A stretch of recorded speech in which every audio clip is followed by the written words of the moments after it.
nada, gracias al equipo de Aula, porque, hombre, pues venir y ver gente, estudiantes con ganas de hacer cosas, pues la verdad es que a uno siempre le sube la motivación. Así que nada, oye, felicidades, seguir con el trabajo y todo lo que necesitéis, contad conmigo. Tenía dos opciones de charla, hablar sobre temas de CQRS más en código, que es de alguna forma lo que me gusta a mí y lo que me motiva especialmente. Empezó ganando esa opción y luego al final, no sé cómo, por la derecha la adelantó la de Team Management y con esta me puse. Sea como sea, oye, prometido, haremos algún podcast, alguna sesión conjunta, en remoto, lo que sea, y podremos hablar sobre CQRS.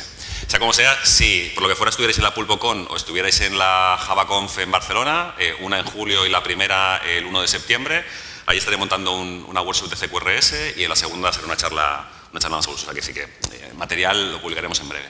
Y el libro lo estamos acabando de matar con el tema de la editora, que está revisando el inglés. No soy inglés nativo, no tengo mal inglés, pero no soy inglés nativo y necesitamos gente que nos lo revise.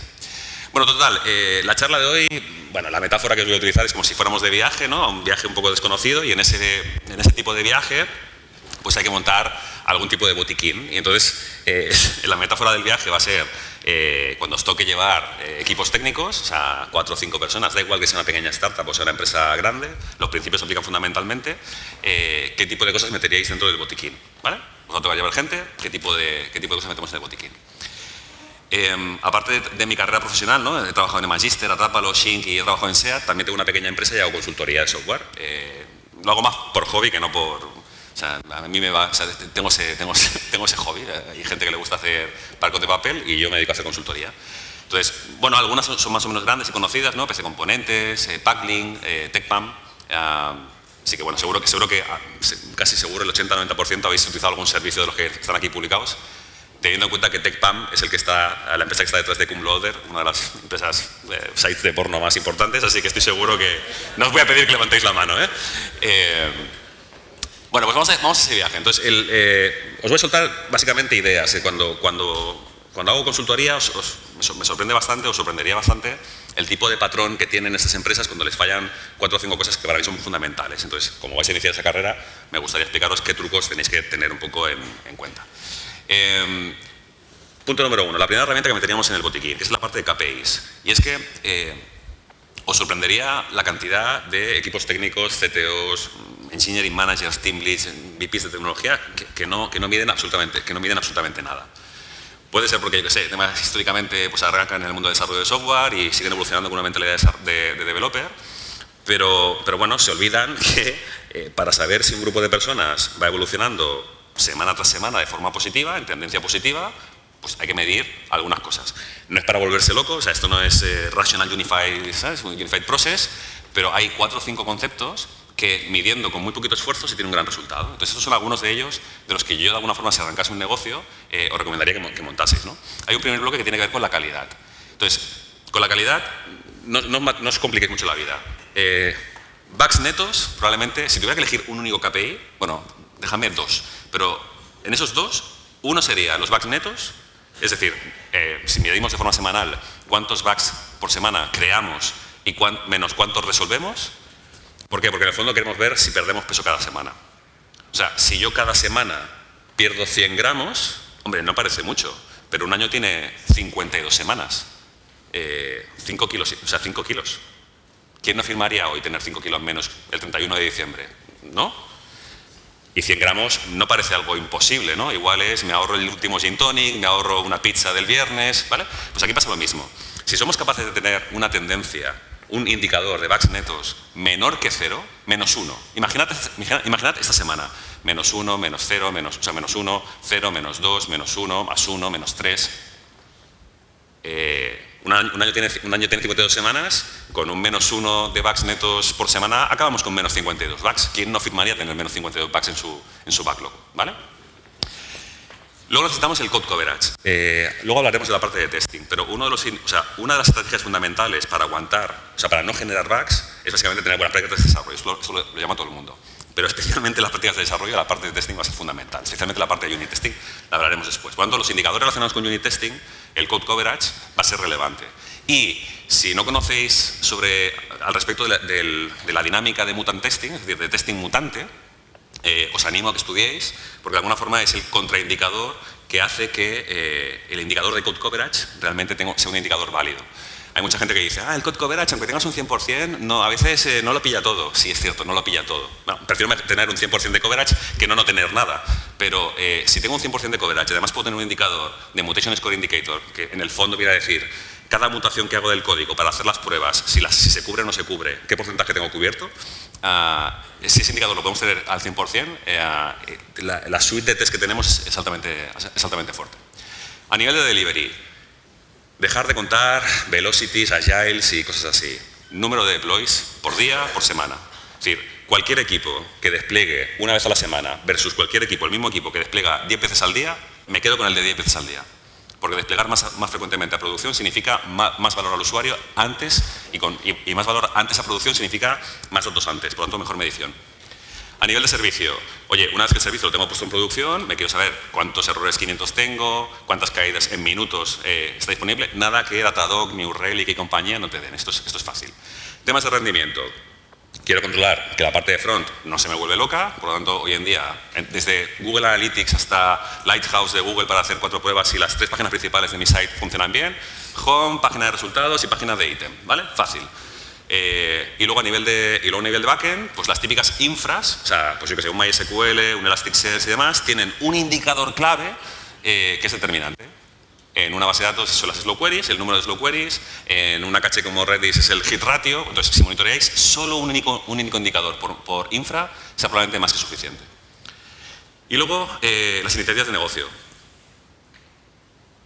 Si estamos en un proceso de migración, por ejemplo, de jQuery a pelo hacia React, pues oye, ¿cuántos componentes nos quedan pendientes por migrar a React? El proyecto arrancamos con 100. Y vais viendo semana tras semana, 100, 98, 95, 92, 91, 70. Vale, guay, hay una buena tendencia, llegaremos a algún momento. Si quiero acelerar ese proceso, meto más gente migrando y llegaré antes. Pero lo que necesito saber es que semana tras semana estamos mejor que la semana anterior. De hecho, los niveles absolutos me dan un poco igual. O sea, una foto puntual en un momento determinado no me ayuda de nada. Pero lo que quiero ver es que mi equipo, de forma consistente, semana tras semana, mejora sus indicadores. Entonces, si yo os doy un listado, de hecho, revisión semanal, un Google Spreadsheet con cada uno de los KPIs, que en el fondo aquí igual han salido, ¿qué? 12, 15 como mucho. Con eso de alguna forma podéis ver si el equipo es mejor que no. Y ya no solo a nivel de management o CTO, sino que el propio equipo puede verse a sí mismo y ver si realmente es mejor. Esto no es un tema de yo soy el jefe y necesito tener las métricas. Esto es básicamente una manera de darle al equipo un espejo para que digan, oye, familia, ¿vamos mejor o no vamos mejor? No vamos mejor, ¿no? ¿Vamos a hacer algo al respecto, sí o no? Entonces, no os compliquéis la vida. Revisión semanal. Además, si todo está en verde, es que ni discutimos. O sea, no hace falta discutir. Si los números, o sea, si voy perdiendo peso cada semana, no hay que discutir. El problema es cuando hay un indicador que varía. Un Google Spreadsheet, un Notion Page, da igual. Si es que no hace falta tampoco buscar ninguna herramienta chunga. Arrancar con eso y luego, si os queréis complicar la vida, ya lo complicaréis. Rellenarlo a mano. Porque si la gente se implica a rellenarlo a mano, claro, cuando yo tengo que ir a poner el número de slow queries y de repente veo que respecto a la semana anterior ha subido un 20%, hostia, ¿qué ha pasado? Nos lo miraremos, ¿no? Y oye, que no lo rellene el jefe o que no lo rellene el responsable del equipo, que lo rellenen los miembros del equipo, que se vaya rotando, ¿no? Que cada uno vaya rellenando un indicador diferente y de esa forma serán conscientes de lo que está ocurriendo. Y si hay un KPI que empeora, como mínimo que investigue antes de ir a la reunión. Me gusta arrancar las retrospectivas del equipo con esos indicadores. Yo hice la estadística de un equipo de básquet durante varios años. Y entonces, cuando acababas el partido, te juntabas en el vestuario y hubieras ganado o hubieras perdido, había una revisión de datos. Oye, ¿cuántos balones hemos perdido? ¿Cuántos balones hemos recuperado? ¿Cuántos triples hemos metido? Y con esa información te da cierta información de cómo quieres plantear el entrenamiento, el siguiente partido e incluso poder plantear la charla a jugadores o a jugadoras. Y muchas veces, cuando seáis CTOs, podéis coger un conjunto de KPIs y llevárnoslos hacia la reunión de toda la línea del comité ejecutivo de la empresa. Y luego es un documento que está vivo, es decir, metéis una cosa, la traqueáis, si funciona fantástico y si no funciona, ¡pam! Una vez que he migrado todos los componentes de jQuery a React y ya está cero, me peto el KPI y ya está, y continuamos sin ningún problema, ¿vale? Entonces, el ejercicio que os propongo es que imaginad que tenéis un equipo, bueno, si lo tenéis ya, fantástico, y si no, aunque estéis en un equipo virtual, si fuerais a una isla desierta y estuvierais 3 meses, coger una hoja de papel, ¿vale? Y unos rotuladores y dibujad qué información os gustaría ver para saber que el equipo va bien. ¿Vale? ¿Qué tipo de información os gustaría ver para saber que el equipo va bien? Eso a nivel de KPIs. Working agreements. Los working agreements son básicamente la cultura del equipo escrita en un sitio, ¿vale? Es decir, vosotros plantear esta situación. Llegáis nuevos a un equipo y no sabéis qué cultura tienen. No sabéis a qué hora se van a comer, si cuando se van a comer cambian el icono del Slack o no lo cambian, a qué hora son las reuniones por las mañanas, si se hace hexagonal o no se hace hexagonal, si se hace unit testing hasta dónde. Es decir, eso no lo sabéis. Y os costará un proceso de adaptación aprenderlo. Discusiones, malos entendidos, discusiones en los pull requests, en los code reviews, cosas así. Entonces, tener un working agreement que no deja de ser un simple documento donde se explica cuáles son las reglas del equipo, cosas desde a qué hora son las dailies, cuál es el coding estándar que tenemos, cómo utilizamos el Slack cuando nos queremos ir a comer, son cosas súper chorras. Es básicamente, fijaos, aquí pongo un poco la similitud. Hablamos de user experience y de las user stories, que modelan básicamente el comportamiento del usuario. Oye, pues hagamos lo mismo con el team member, ¿no? Es decir, si alguien que pertenece a un equipo, ¿cuáles son las historias de alguien que pertenece a un equipo? ¿Cuándo se va? O sea, ¿qué tipo de código utilizamos? Oye, si elegimos algún tipo de base de datos, ¿qué tipo de base de datos vamos a utilizar? Pues en este caso, no base de datos, pues normalmente tiramos de Postgres, ¿vale?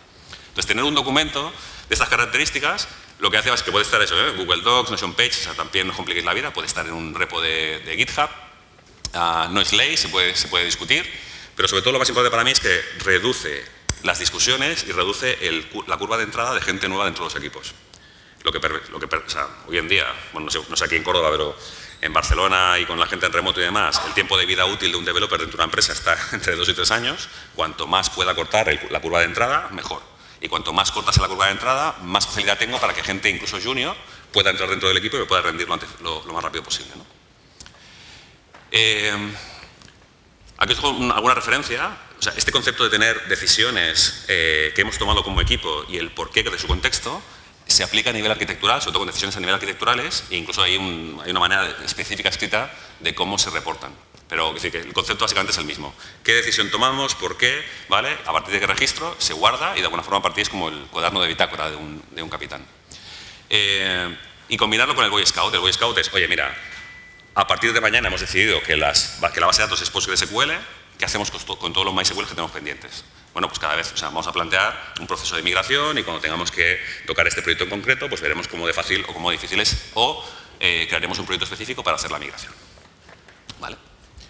Entonces, aquí el ejercicio que os recomiendo es, a partir de mañana, antes de la daily, 5 minutitos, cogéis y que cada miembro del equipo, si sois 10 personas, pues habrá 10 working agreements que se hagan esto es al revés, hacer implícito lo explícito, no hacer explícito lo implícito. Hacer explícito lo implícito. Es decir, vamos a hacer explícito aquellas cosas que pasan, pero no tenemos escritas en ningún sitio. ¿Vale? Entonces, si antes de la daily cada persona del equipo escribe una de las reglas supuestamente del equipo y las pone dentro del documento, luego las discutís si son válidas y tenéis el inicio de un documento de Working Agreements. ¿Vale? Voy rápido, pero ¿dudas hasta aquí?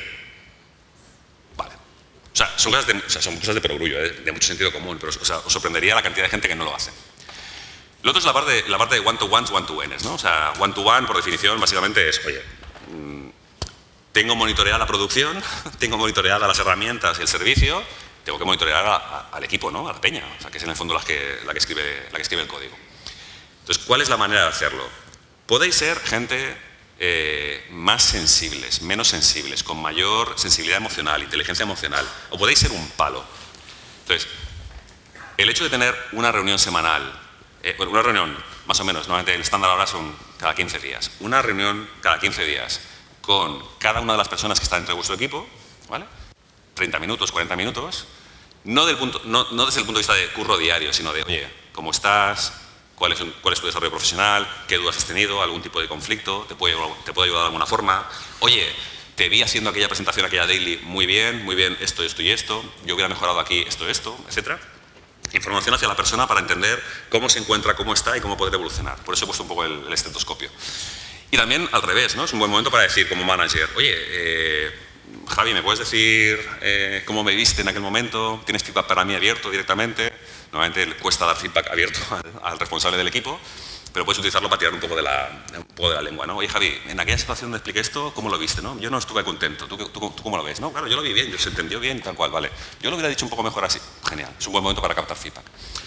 Y luego, si tengo control con cada una de esas personas, además puedo hacer checks con 1ANs En inglés a veces se le llama el town hall meeting, ¿no? Es decir, el meeting del ayuntamiento. Nos juntamos todos en la plaza del pueblo y hablamos. Normalmente entre cada 4 y 8 semanas, donde estamos, cambios que van a aparecer, que van a introducirse nuevos, sobre todo para ir explicando cosas que necesitamos que todo el equipo sepa porque va a venir. Y también son momentos interesantes para felicitar al equipo y reforzar positivamente los cambios que hemos ido introduciendo y cómo los KPIs van mejorando, ¿no? Lo cuarto que pondría dentro del botiquín, aquí he puesto las tiritas, son la parte de experimentos y la parte de change management. Y es que cuando trabajéis, bueno, es decir, cuando se trabaja en un entorno de Internet, sobre todo a nivel de producto, se habla de todo lo que es el famoso MVP, ¿no? El Minimum Viable Product Que la idea al final es, oye, vamos a construir, o sea, tengo una hipótesis y es que, pues yo qué sé, los usuarios, los clientes o los ciudadanos de Córdoba, en la zona de Victoria, les encantaría un restaurante de comida mexicana, súper picante. ¿Cuál es el mínimo experimento que podemos diseñar para validar que esa hipótesis es cierta? Ese es el concepto de un MVP. No es una web, no es una aplicación móvil. O sea, un MVP es el diseño de un experimento, el planteamiento de una hipótesis y el diseño de un experimento mínimo de bajo coste que permita validar esa hipótesis. Puede ser salir con gente a la calle a preguntar, puede ser montar una paradita, un food truck pequeñito y ver si funciona, antes de gastarme la pasta y montar un chiringuito, o sea, un restaurante entero, ¿vale? Pues ese concepto, entonces lo monto, miro y si a la gente le gusta, pues monto chiringuito, o sea, monto chiringuito grande. Pero si resulta que tengo ahí un food truck de comida mexicana y a nadie le gusta, pues básicamente probablemente no lo monte. Y me ahorro una inversión de un garito, o sea, de un restaurante entero en esa zona. Entonces, ese concepto que a nivel de producto utilizamos tanto, en el fondo es como el método científico. Aquí aprovechando que estamos en la universidad, es como el método científico, ¿no? Hipótesis, experimento, información, y en función de esa información que obtengo, valido o desvalido la hipótesis y voy aprendiendo. Pues eso que se puede aplicar a nivel de producto, también se puede aplicar con el modelo organizativo de una empresa. Oye, ¿montamos los equipos así o los montamos asado? No sé, planteemos un experimento, planteemos la hipótesis y vamos a trabajar sobre ello.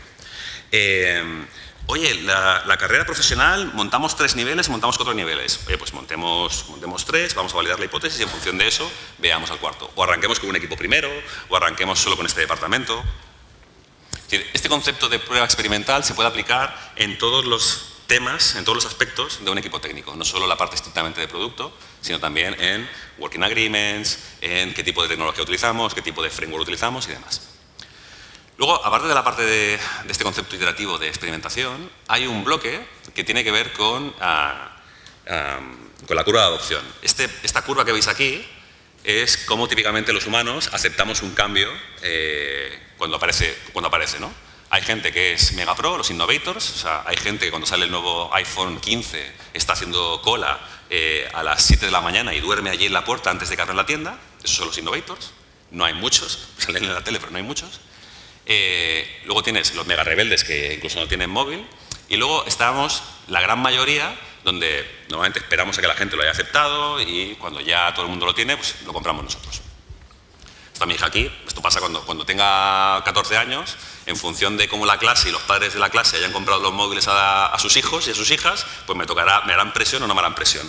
Pero yo soy más bien de los laggards con el tema del móvil, ¿vale? Pero la presión social me hará aceptarlo o no me hará aceptarlo. Bueno, pues este modelo de aquí que tiene que ver con cómo afrontamos ese tipo de cambios, lo podemos utilizar en nuestro beneficio. O sea, la gente que hace cola para comprarse el iPhone y duerme es gente poco sensible a que el iPhone no vaya bien, a que el iPhone 15 tenga problemas, porque son mega fans. Yo soy Apple boy, Apple fanboy. Si algo no funciona, no funciona, y me puedo quejar para adentro, pero joder, eso es como ser del Barça, ¿sabes? Es como tener un patio aquí cordobés, ¿no? Mi patio es el mejor, me da igual, ¿no? Pues la gente que es early adopter o innovadora tiene poca sensibilidad al cambio. Entonces, si tenéis un equipo de desarrollo de software y tenéis que introducir un cambio como puede ser, yo qué sé, un nuevo framework o una nueva arquitectura, ¿qué va a pasar? Habrá gente que está aquí diciendo, sí, tío, quiero que hablemos de CQRS y quiero que lo implementemos, fantástico. Y habrá gente que dice, esto ya ves, vaya rollaco, esto no va a funcionar, etc. Entonces, si somos listos en diseñar para cada uno de los cambios, pensar quién va a ser nuestro innovator, nuestro early adopter y nuestros laggards, podemos definir con quién arrancamos a hacer experimentos. Yo en Atrápalo, por ejemplo, tenía 10 equipos, ¿no? Gente que se dedicaba a hacer la parte de vuelos, gente de la parte de hoteles, gente de la parte de trenes, gente de la parte de restaurantes, o sea, equipos diferentes. Claro, había cosas que las probaba con la gente de hoteles, que estaban súper innovadores con temas de tecnología, y cosas que las probaba con, depende del cambio. Entonces, el hecho de poder elegir quiénes son los innovadores o los early adopters de un cambio puede acelerar, sobre todo encontrar todos los problemas del cambio, y una vez que están resueltos, lo despliegas al resto de la humanidad. Y esto facilitará básicamente el cambio. Esto ocurre en modelos organizativos, ocurre en empresas, ocurre en la familia, ocurre con las parejas, o sea que lo podéis aplicar en cualquier tipo de situación. Y luego hay otro modelo que me gusta mucho, es decir, os pongo un resumen de lo que suelo utilizar, que es el modelo ADKAR, que determina básicamente, cuando planteáis introducir un cambio dentro de un equipo, cuáles son más o menos las fases en las que deberéis plantear el speech o la manera de introducir ese cambio, ¿no? Entonces, en ADKAR, las siglas son de Awareness, Desire, Knowledge, Ability, Reinforcement. Entonces, el Awareness es, oye, mira, familia, tenemos un problema. ¿Veis los KPIs que tenemos un neto de más 2 bugs netos por semana? Oye, un año tiene 52 semanas, 2 bugs por semana, son 100 bugs. ¿Queréis acabar con 100 bugs cada año? Y todos, no, vale. Entonces, ahora mismo sois aware del problema. ¿Vale? La siguiente fase es que necesito que entendáis que queréis cambiar conmigo. Es decir, tenemos que encontrar una manera de resolverlo. Oye, vamos a hacer testing unitario. Testing unitario, unos por allí, vaya rollaco, otros por allí. ¡Ah, fantástico! Lo tenemos que implementar ya hace años. Entonces, necesito que ese cambio, queráis cambiarlo conmigo, ¿no? Queréis implementarlo conmigo. Entonces, la manera de hacer que ese cambio cale es explicar qué beneficio va a tener para vosotros a nivel de vuestras carreras.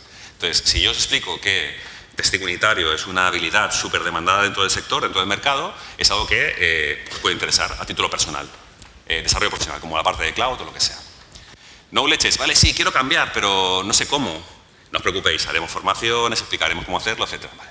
Oye, vale, sí, nos has explicado cómo, pero tenemos que practicarlo. Entonces, no pasa nada, vamos a probarlo, habrá errores, no os preocupéis, yo os daré aquí soporte. Y por último, las mejoras que vayan apareciendo a nivel de coverage o a nivel de beneficios por haber hecho unit testing, pues de alguna forma los haremos públicos en ese town hall meeting o en los one-to-ones para reforzar, como los niños pequeños, reforzar el mensaje positivo. Entonces, con estos 3 truquillos de aquí podéis hacer cambios organizativos, tanto sean técnicos, organizativos, sociales, culturales dentro del equipo, de alguna forma minimizando el coste político o la fricción política que puede tener el despliegue de cambios dentro del equipo, sean técnicos o no. ¿Vale? Una de las cosas que llevo haciendo desde la época de Magister ya 15 años es, oye, cada semana formación interna, 1 horita, ¿vale?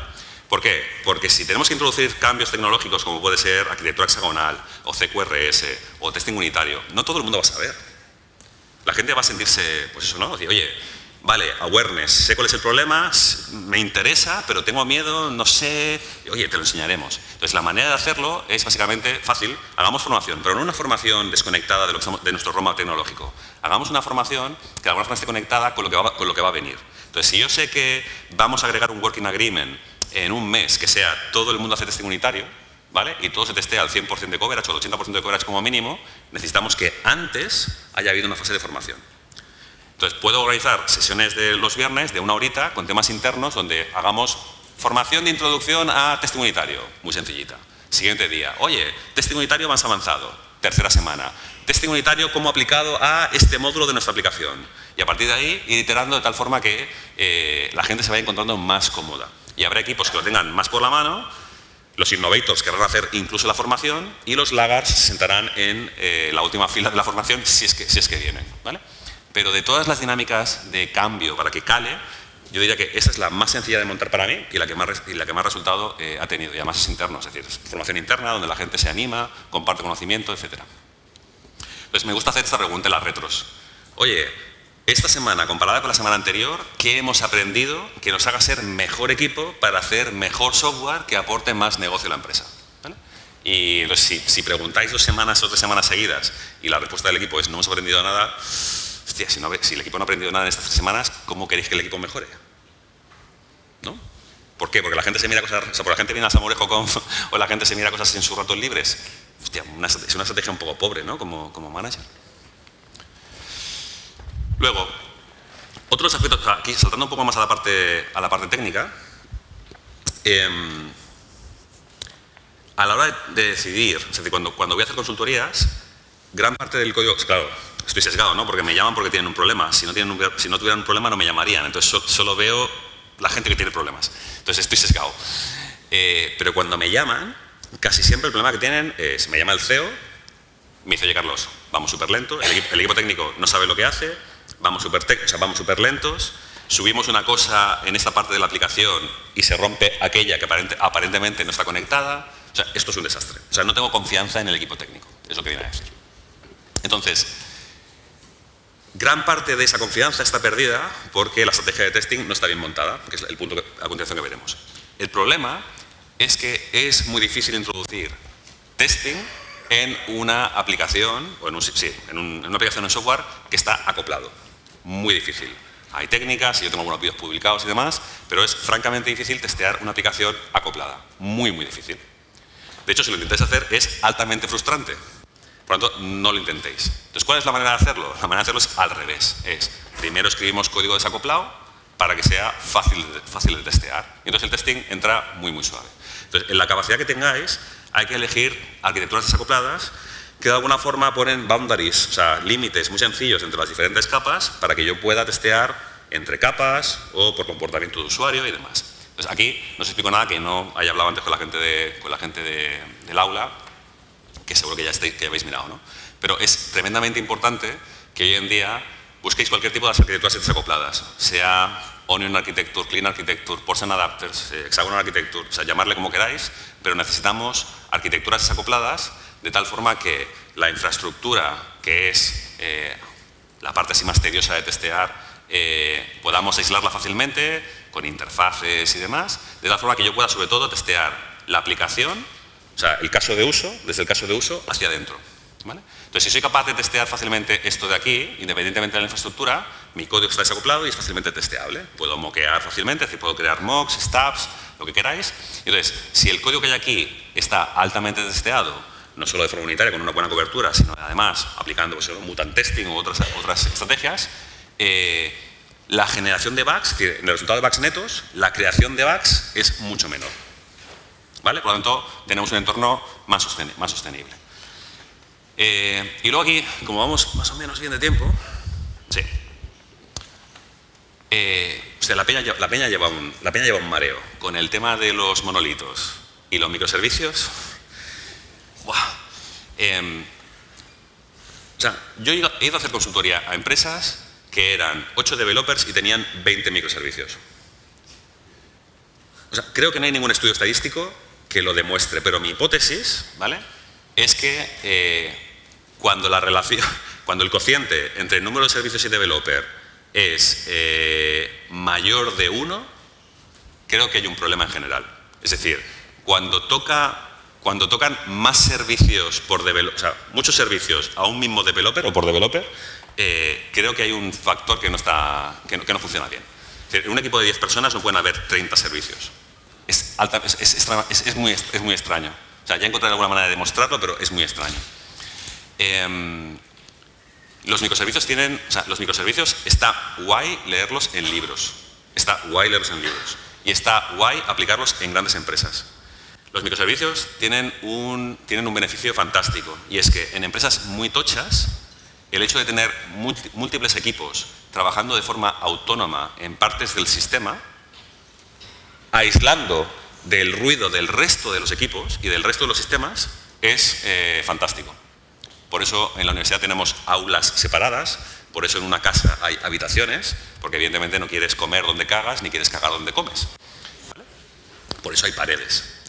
De hecho, tengo un artículo medio escrito que es, se habla de forma peyorativa de las empresas organizadas por silos, como si un silo fuera un problema. O sea, un silo es una herramienta, ¿vale? Igual que un martillo, igual que un destornillador. Mal usada es terrible, bien usada es fantástico. Es como las paredes. Entonces, poder separar dos equipos o dos entornos que no tienen que estar relacionados entre sí para que tengan la máxima autonomía posible, para que alcancen su máxima velocidad y su máxima productividad, es buena idea. Y esto normalmente ocurre en empresas grandes, donde hay muchos developers, donde hay mucha parte del sistema. Ahí los microservicios brillan, aun sabiendo que es un coñazo tener microservicios. Porque hay un overhead de observabilidad, despliegue, logs, performance. Entonces, claro, hay un montón de perfiles, SREs, o sea, mucha carga de curro que hay para administrar un entorno de microservicios. Por lo tanto, ¿es caro los microservicios? Sí. Pero en una empresa grande compensa. Porque la productividad global de 500 developers organizados bien separaditos, que no tienen interacciones entre sí, aislando el ruido de otros equipos, tiene sentido. Entonces, pongo un montón de herramientas in place para obtener máxima productividad.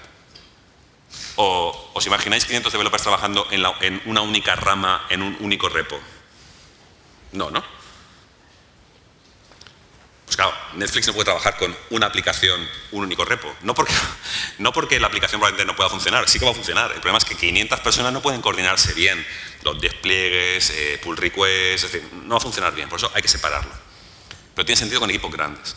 Entonces, para el resto de los mortales como nosotros, empresas de 10, 20, 30, 40, hasta incluso 100 developers, hay que intentar buscar un approach más sencillo. Entonces, en esta parte de aquí me alegra porque algo que íbamos defendiendo desde hace años, yo por lo menos, es la parte de monolitos modulares. Entonces, la parte de monolitos modulares es, quiero tener todos los beneficios de un monolito, una aplicación que puedo desplegar fácilmente contra N entornos sin ningún tipo de problema, un único repo, me lo clono, los developers funcionan bien, o sea, no tienen que trabajar en múltiples repos en local. Es decir, los monolitos tienen todos los beneficios. Los logs van a un único sitio, por lo tanto no hay que hacer merging de logs. No hay que hacer observabilidad de monolitos. Es que si observas el monolito, lo observas todo. O sea, no hay que hacer observabilidad de múltiples elementos, ¿no? Entonces, el problema que tienen los monolitos es que si no están organizados internamente, testearlos o cómo crecen, acaban en Frankensteins. Entonces, hay que buscar este elemento. Hay un libro ahora de Vernon que se llama Strategic Monolith and Microservices, y saldrá dentro de 2 meses el Implementing y tal, que habla de este concepto, de monolitos modulares. Entonces, en el fondo tengo una aplicación y tengo la parte de código separada por módulos de alto nivel, donde cada uno de esos módulos resuelve una parte del problema, la parte de e-commerce, la parte de inventario, la parte de usuarios, la parte de payments y demás, y cada uno de esos elementos se relaciona con los demás como si fuera un microservicio, vía API, a sí mismo, o vía mensajería, a sí mismo. Es decir, yo me llamo a mí mismo, pero no tengo instanciaciones de un módulo contra otro. Es decir, yo no hago, en el módulo de payments, no hago un new del usuario del módulo de usuarios, ¿vale? De tal forma que tengo partes del sistema bastante desacopladas entre sí, y en el momento que alguna de estas se haga suficientemente importante, puedo extraerla como si fuera el brazo de una estrella de mar y la puedo promocionar a una aplicación independiente. Por lo tanto, si tenéis dudas sobre el tema de microservicios o monolitos, casi siempre os diré que vayáis a monolitos, en el caso de empresas pequeñas, medianas, con esta particularidad, monolitos modulares. Y tengo alguna charla que habla de esto, pero si busquáis el concepto, ahora hay más material sobre esto y vale la pena. Pero importantísimo escribir código desacoplado para poder testear y obtener el beneficio que necesitamos. Y entonces, por último, lo último que metería en el botiquín es la parte de testing. Entonces, a mí me gusta mucho el deporte y aparte de la NBA, donde allí solo atacan y no defiende nadie, en general, en el deporte europeo, ¿vale? Si quieres ganar, o sea, los buenos entrenadores dicen que se construye la victoria desde la defensa. O sea, lo primero es saber defender bien. Y una vez que sabes defender bien, marcarán más goles o marcarán menos goles o meterán más triples o meterán menos triples. Pero lo importante es primero defender bien. Hay que aprender a defender bien. Y normalmente defender bien es más sencillo que atacar bien, ¿vale? Entonces, lo primero que te enseñan a los niños cuando haces temas de estrategia de deporte es vamos a defender. Es aburrido, es europeo, ¿vale? Porque no sube el marcador, pero si realmente se quiere hacer así, funciona así. Entonces necesitamos de alguna forma un buen testing. ¿Qué es un buen testing? Si buscáis la famosa pirámide de testing, que es esta de aquí, seguro que la habéis visto, oye, en el fondo, test unitarios, luego hay test de integraciones y demás, test automatizado de la user interface, ¿no? Y por último, test manual, que es extremadamente caro, ¿no? Y entonces lo que dicen es, o sea, esto es una mala pirámide, que es lo que le llaman el ice cream, o la pirámide invertida, y esto es una buena pirámide. Más allá de entrar en el debate de lo que es unit testing, de lo que es integration testing y demás, pensémoslo sentido común, ¿no? Para mi abuela. ¿Qué es un buen testing? El testing que es barato de escribir, ¿no? Rápido de ejecutar, que no tiene falsos positivos, es decir, que no lo tiro 2 veces y de vez en cuando peta, sino que realmente si funciona, funciona y si no funciona, no funciona. Y que tiene una cobertura amplia, no que me testea una parte de la bamba, sino que me testea básicamente toda la aplicación. Vale, pues estas son las características de un buen testing. El testing unitario lo cubre casi todo. Casi todo. ¿Qué no cubre? O sea, un test unitario que no cubre no tiene amplia cobertura. Por eso el factor tan determinante es la cobertura de código en el testeo unitario. Porque tiene todas las buenas características, es decir, es la fruta, la verdura de nuestra dieta. El problema es que le falta cobertura. Claro, cuando arrancamos un proyecto desde cero, si construimos con una regla, con un working agreement, donde el testing unitario sea del 90 o del 100% cuando escribimos código de aplicación, lo tendremos. Pero si arrancamos con una aplicación ya creada que no tiene amplia cobertura, el test unitario no sirve para nada. Por eso los developers casi siempre están en contra. Hostia, tengo ya aquí 1 millón de líneas de código. Tirar un test va a cubrir un 0,001%. Ya, tío, por algún lado habrá que empezar, ¿no? Entonces, el testing unitario es donde hay que meter las monedas. Fijaos, de hecho, esto viene de un post que tiene Martin Fowler, donde habla un poco de la pirámide y lo que me gusta a mí, ¿no? La velocidad, es decir, de user interface es muy lento y es altamente caro. Un Selenium, un Cypress, andando por la web, por internet, probando, da falsos positivos, es un rollaco. Entonces, como manager o como persona senior dentro del equipo, la estrategia razonable sobre el tema de testing es usar testing unitario, pero con un aspecto. Habiendo hablado antes de arquitectura hexagonal, habiendo antes de arquitecturas desacopladas, los que conozcáis arquitectura hexagonal sabéis que hay un elemento que son o los command handlers o los application services que determinan la user story, o sea, el comportamiento del usuario, determina cómo se va a ejecutar. Si yo hago testing unitario, pero en vez de testear a lo loco cada una de las clases que hay dentro de mi aplicación, testeo desde el command handler o desde el application service hacia adentro, si testeo desde aquí, testeo el comportamiento, la implementación que hay adentro, o sea, el cómo dará igual, si el comportamiento que tengo testeado es el adecuado. Entonces, si yo soy capaz de crear con testing unitario, arrancar por la carpeta famosa de application, donde están los application services o los command handlers, y testeo lo que se suele llamar outside in, desde el caso de uso, sin testear infraestructura, es donde más rentabilidad le saco a mi dinero, a mis monedas de testing. Entonces, si tenéis que elegir una estrategia de testing, esta es la que os va a dar más rendimiento. Meto testing unitario en una arquitectura desacoplada, desde el caso de uso hacia adentro. Testeo infraestructura, no testeo infraestructura. Tiene un retorno muy poco, o sea, un repositorio, un repositorio, no de código, es un repositorio que accede contra una tabla, contra una base de datos, para hacer un find by user o lo que sea, el margen de error es muy pequeño. No vale la pena testearlo. Si queréis testearlo, porque no tiene prácticamente retorno. Entonces, ¿cuál es el problema? En proyectos existentes, o sea, si arrancas un proyecto nuevo, esta es la estrategia ganadora. Pero si te trabajas un proyecto existente, legacy o lo que sea, de hecho se llama legacy a los proyectos que no tienen testing, independientemente de la edad que tengan, es que mientras sube la cobertura de testing, o sea, mientras yo empiezo a aplicar un working agreement para subir testing, hasta que no tengo cobertura suficiente, es razonable crear test de user interface. Es lo que yo le llamo cuando me reúno con los equipos, les digo, oye, un paragüitas de Cypress o de Selenium para garantizar que como mínimo se puede comprar en la web, se puede reservar un hotel o lo que sea, tengámoslo. Entonces, es un paragüitas, garantizo que esos casos de uso, que son críticos del negocio, funcionan, mientras hago que mi cobertura de testing vaya subiendo. Cuando mi cobertura de testing sube y es suficiente para testear esos casos de uso, el paragüitas me lo quito, porque ya llevo chubasquero. De hecho, un chubasquero es bastante más efectivo que un paraguas. Vuela, ¿vale? Entonces, siguiendo un poco esa metáfora, en proyectos existentes, identificar cuáles son los casos de uso de negocio más flagrantes, cubrirlos con testing automatizado de user interface y mientras nuestro equipo va picando testing unitario y va aumentando cobertura. Vale, pues nada, en resumen, para cerrar la sesión, o sea, si tuviera que montar un equipo técnico nuevo o estuviera a punto de, o incluso si pertenezco a un equipo técnico, aunque no sea el manager, eso sería de alguna forma sería el botiquín, ¿no? Oye, KPIs, sencillitos, no complicarse la vida, 10, 15, de los que habéis visto. Como la sesión está grabada, lo podéis luego ver sin ningún problema. Working Agreements, un sitio donde explicamos cómo trabajamos, cuáles son las reglas del juego. O sea, si vienes a nuestro equipo, así como trabajamos, te guste o no. De hecho, ese documento probablemente tenga más verdad que cualquier job description de ninguna empresa que podáis ver publicada en ningún lado. Porque lo que pone en la job description es todo mentira. O sea, te pones en la job description, no, aquí hacemos domain driven design. Sí, claro, sí. Yo también la hago, ¿sabes? No lo pongo yo, ¿sabes? Y tengo 2 libros de eso. O sea, el tema de los one-to-ones. Oye, puedo ser un palo o puedo ser Freud, psicoanalizando. Pero si tengo la capacidad de tener touch points con cada miembro de mi equipo, cada 2 semanas, 30 o 40 minutos para saber, oye, ¿cómo estás? ¿Qué te preocupa? ¿Qué te duele? ¿Te han hecho daño? te puede echar un cable en algo, ¿cuál es tu siguiente paso? Es decir, ¿cuál es la probabilidad de que esta persona de una semana a 2 semanas después tenga algún pollo? Poca. Y si tiene algún pollo, ¿cómo será de grande? Normalmente pequeñito. Ahora bien, si esos checkpoints con la persona los tengo, como hacen las empresas un poco más old school, cada año o cada 6 meses, claro, la probabilidad de que este señor se haya divorciado, tenga problemas en casa, claro, es altísima. Entonces, cuanto más chequeo frecuente hago, el riesgo de que haya un pollo grande es menor. Como cuando hacemos despliegues a producción, mejor desplegar muchas veces a producción diariamente que no una cada año. Pues lo mismo con las personas, dejamos hacer el checkpoint de forma regular y así será más difícil que haya algún pollo que vaya creciendo, que se haga tan grande que al final no lo pueda resolver como manager, ¿vale? Hemos hablado del tema de experiencias y change management, ¿no? Acordaos del tema del MVP, o sea, pues el MVP se puede aplicar también dentro de una empresa, en cualquier tipo de los aspectos.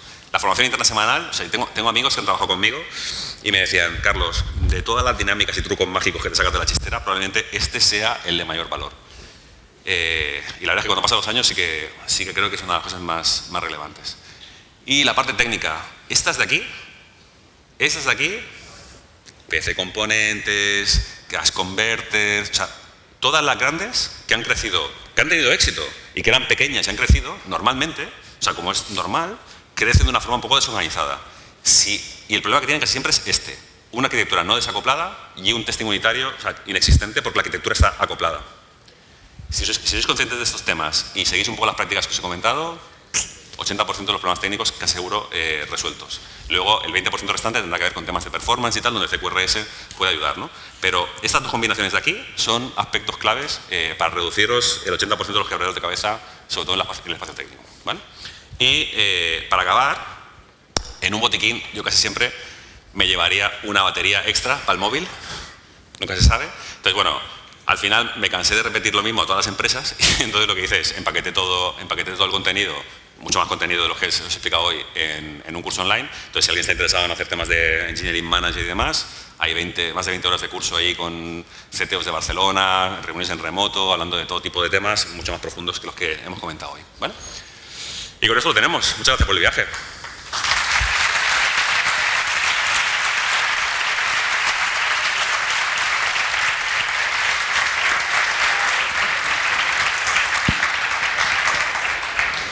Creo que tenemos 11 minutos, hasta 35, sí, si ¿no? alguien quiere hacer alguna pregunta. 10 minutillos.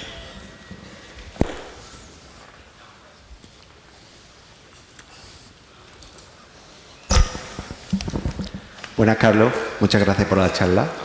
En la carrera de cada uno, que bueno, algunos tenderán por ir más a la parte de manager y otros más a la parte de puramente de desarrollo. Sí. Pero para crecer como manager, o sea, ¿un buen manager tiene que ser un muy buen técnico o no tiene que ser nada especial y puede trabajar otro tipo de habilidades para ser un gran manager? Es una muy buena pregunta. De hecho, ha habido un poco de debate estos días, porque no sé si lo habéis visto, pero Elon Musk tuiteó hace 2 o 3 días un tuit que decía, para ser un buen manager de ingeniería tienes que ser un muy buen ingeniero. ¿Vale? Claro, se hizo el debate. Yo soy de ese tipo de parecer, ¿vale? Es decir, yo creo que es muy difícil ser manager de un equipo técnico, ¿vale? Como mínimo si no entiendes lo que hacen, ¿no? Es decir, sería muy raro decir, oye, yo llevo un equipo de ingenieros de fusión nuclear y no tengo ni idea de fusión nuclear. Muy, muy extraño. Sí que es cierto que hay conceptos como el tema de las métricas, el seguimiento, las dinámicas, es decir, la mecánica de enseñanza y de coaching sí que la puedes tener, ¿no? Pero normalmente se me queda corto. Por eso no voy a muchas conferencias de Agile y demás, porque cuando hay mucho Agile de humo, ¿no? Donde hay poca implicación, donde no se entiende en el fondo lo que ocurre y la gente se preocupa más de la dinámica que no de lo que ocurre, el delivery dentro del equipo, a mí me suele echar para atrás. Entonces, suelo animar a que la gente tenga, sobre todo el manager técnico, tenga conocimiento de la parte técnica. Pero, por ejemplo, en mis equipos, el team lead, o sea, el responsable de un equipo, actúa más de capitán que de manager. Es decir, es alguien que dentro del equipo tiene un 20-30% de implicación de management, one-to-ones, representa los valores de alguna forma de que los KPIs se cumplan y todo esto, pero casi siempre todas las dinámicas están delegadas dentro del equipo, ¿vale? Entonces, tú puedes ser un buen backend developer que tiene como manager a una persona de frontend, ningún problema. Pero es alguien que está dentro del sector, que entiende la parte tecnológica, que entiende las dificultades del hiring, que entiende lo que es un trade-off entre una parte técnica, o sea, entre una solución técnica y la otra, como único puede hacer las preguntas, oye, ¿y este aspecto a nivel de performance qué? Entonces, yo soy de ese parecer. Y he trabajado en empresas donde el manager era 100% manager y el equipo técnico. Y hay un aspecto psicosocial, te diría, de falta de respeto por carencias de manager. O sea, puede ser muy buena gente, pero si no tienes conocimiento técnico, hostia, me cuesta involucrarte en todo. Pero no me refiero a lo mejor, o sea, no es que no tengas conocimiento técnico. Hay desarrolladores que son unos cracks, desarrolladoras que son unas cracks, pero a lo mejor no, esa parte, me refiero de, tienes que ser muy, muy bueno técnicamente para ser muy, muy bueno manager. No, puede ser, o sea, no hay una relación directa. O sea, estoy repasando mentalmente, tengo perfiles de todo tipo. Tengo en la cabeza Sheldon Coopers, de Big Bang Theory, ¿sabes? O sea, Sheldon Coopers muy buenos técnicamente, pero 0% humanos, ¿no? Y al revés, gente muy buena, gente humanamente con mucha inteligencia emocional y nivel técnico razonable. No hay una relación directa, te diría. Es una buena pregunta. Mírate el tuit de Elon Musk, porque ahora ha suscitado bastante discusión. ¿Qué más? ¿Alguna pregunta más? Allí por el fondo, segunda fila.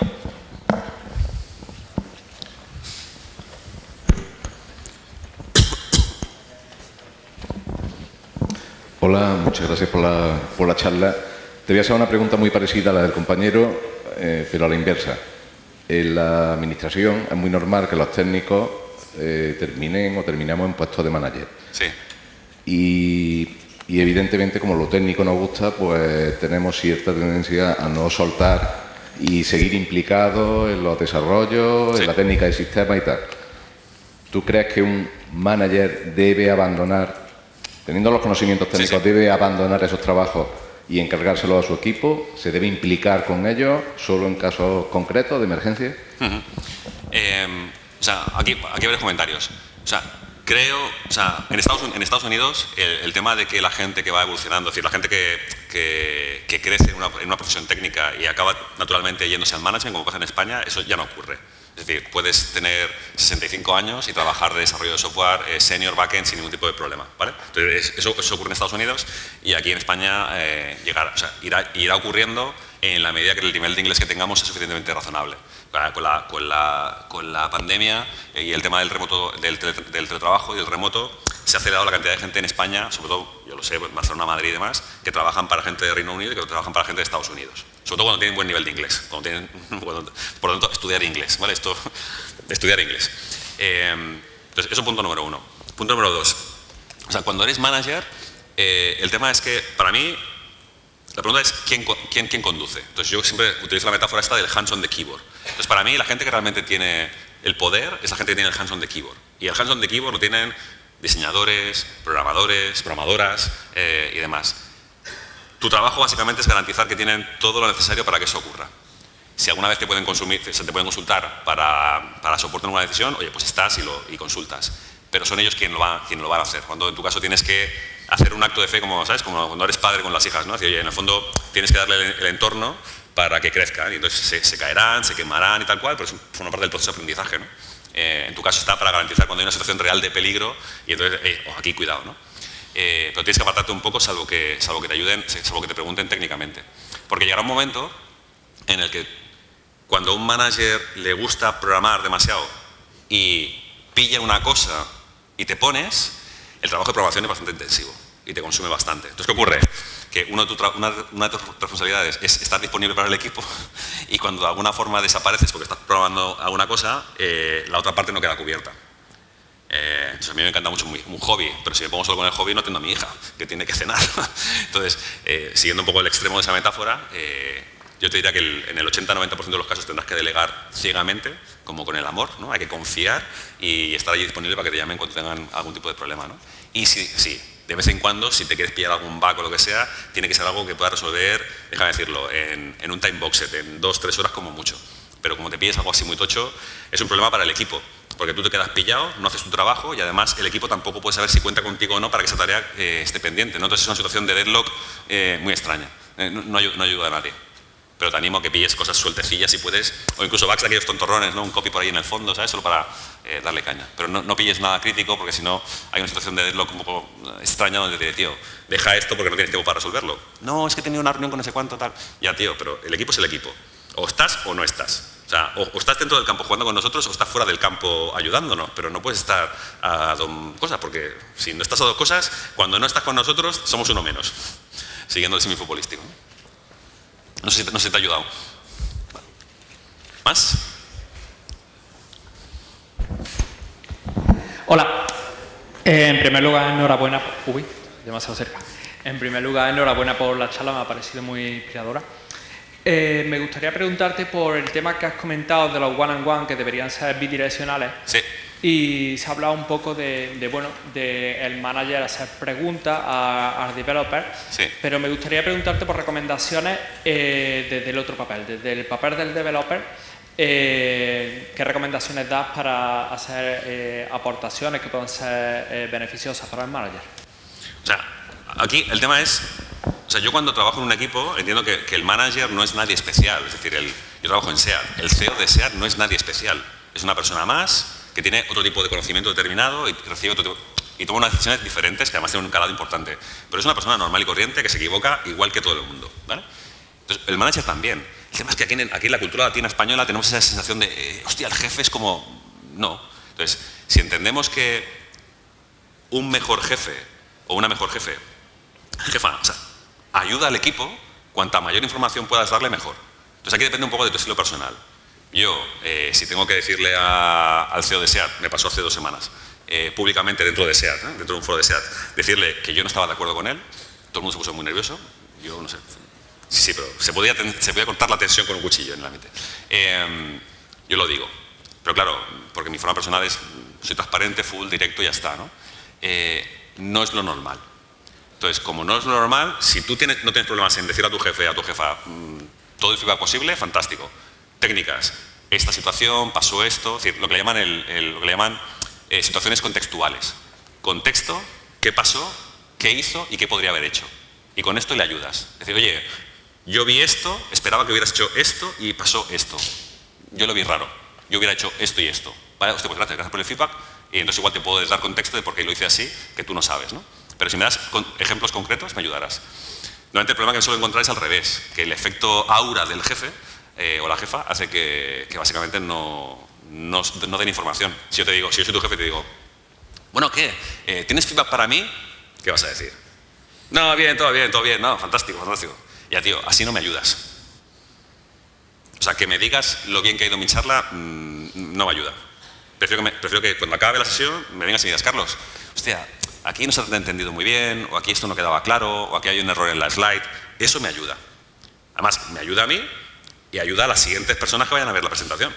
Decirme lo guay que lo he hecho, sí, está bien, ya, pero ya tengo un ego muy grande, o sea, ya lo tengo controlado, no hace falta que, ¿sabes? O sea, de eso yo soy consciente y ya me lo cuido yo. Pero necesito de alguna forma que me digas dónde puedo mejorar, de una forma constructiva, directa, etc. Ese es el tipo de información que necesito. Entonces, cuanto mayores ejemplos me puedas dar, en concreto, mejor.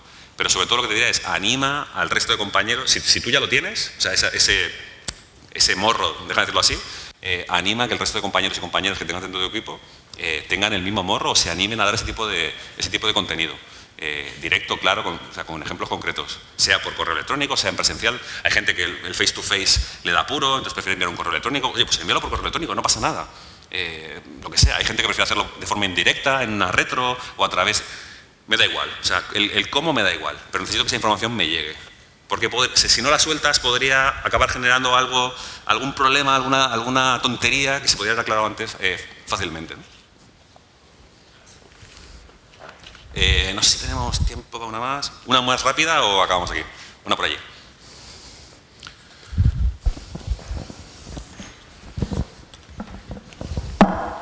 Hola. Hola Carlos, muchas gracias por la charla y bueno, pues no solo la labor que estás haciendo de consultoría, que supongo que será pagada, también todo lo que divulgas nos ha servido a nosotros también, por ejemplo en Audience, me gustaría hacer más, pero me lío como más que la mató un romano y no me da para más. Pues nada, lo que te iba a preguntar es sobre las KPIs. A mí a veces me da mucho miedo el tema de las KPIs porque puede llevar al equipo a hacer cosas que igual no es el 100% de lo que tú esperas que haga, ¿no? Hay cosas como, por ejemplo, la cobertura de test o el número de bugs. Si ya estás en un punto en que ya está controlado y que igual no es realmente algo crítico, eso me da miedo a veces que ponerlo como una KPI y que la gente se centre en desplegar 100 veces al día, cuando igual ya somos capaces de desplegar cuando querramos y cosas así. ¿Cómo enfocarías tú el tema de las KPIs cuando ya hay ciertas cosas resueltas en cuanto al cuidado de la base de código, la cobertura de test y ese tipo de cosas, para tener algo más con qué medir y poder trabajar a la hora de cuando introduces cambios, pero sin incurrir en eso, en poner una métrica que igual no es el objetivo al final de optimizar? O sea, a mí me encantaría que la gente se obsesionase, ¿vale?, con unos números de los KPIs. Esto sería, o sea, para mí es, lo que explicas es ciencia, o sea, es utopía, porque normalmente lo que ocurre es que la gente suda de los KPIs directamente, ni se los mira, ¿vale? Entonces ya me encantaría llegar a esa situación. Sea como sea, si esa fuera la situación fantástica, bendito problema, digamos que la evolución o sea, esa es la parte que os he explicado más en un botiquín, ¿vale? Pero si fuéramos algo más complejo, ¿vale?, la evolución de los KPIs es básicamente, se suele conocer, la tríada es los SLIs, los SLOs y los SLAs. Los SLAs los conocéis todos, ¿no? El site tiene que estar disponible el 99,9% del tiempo. Esos son los SLAs. Pero la antesala del SLI es el SLO, que es cuál es el objetivo. Es decir, el SLA es el agreement. ¿Y qué ocurre si no lo cumples? Pero el objetivo es el SLO. Y antes del SLO está el SLI, que es el punto de información. Entonces, uno, defines cuál es la métrica, el SLI, determinas cuál es el objetivo, el SLO, que en este caso sería, oye, cobertura por encima del 80%, ya está. Y si sabes que está por encima del 80%, no hace falta apretar más, ¿vale? Y entonces, el SLA, ¿qué ocurre si no llegamos al SLO? Porque tú y yo nos sentaríamos y diríamos, vale, esto lo puedo traquear semana tras semana, pero ¿qué pasa si llevamos 4 semanas donde los bugs son 0, o sea, los bugs netos son 0, más 1, más 1, más 2?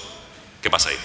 Entonces, puedes definir este pack, SLIs, SLOs, SLAs, hablar con el equipo y entonces decir, mira, en este indicador, este nivel es suficiente, no hace falta apretar más. Pero fíjate, o sea, esto es casi como el círculo de protección perfecto de los robots, O sea, lo que hacemos y cómo lo hacemos lo tienes definido aquí. Por lo tanto, si un indicador ya está bien cubierto, no hace falta apretar más, ¿vale? Entonces, por eso es tan importante combinar estos dos, combinar como mínimo los KPIs y los working agreements, porque de alguna forma uno complementa a los demás. Pero si yo te digo, si quieres ir deep con esto, SLI, SLO y SLA, ¿vale? Además hay un montón de presentaciones por internet que te lo puedes buscar. Si buscas por ahí SLI, SLO, o sea, SLI, SLO y SLA, tienes como 4 o 5 charlas por YouTube fáciles de ver un poco cómo utilizarlos en tu favor, ¿vale? Gracias. Familia, muchas gracias.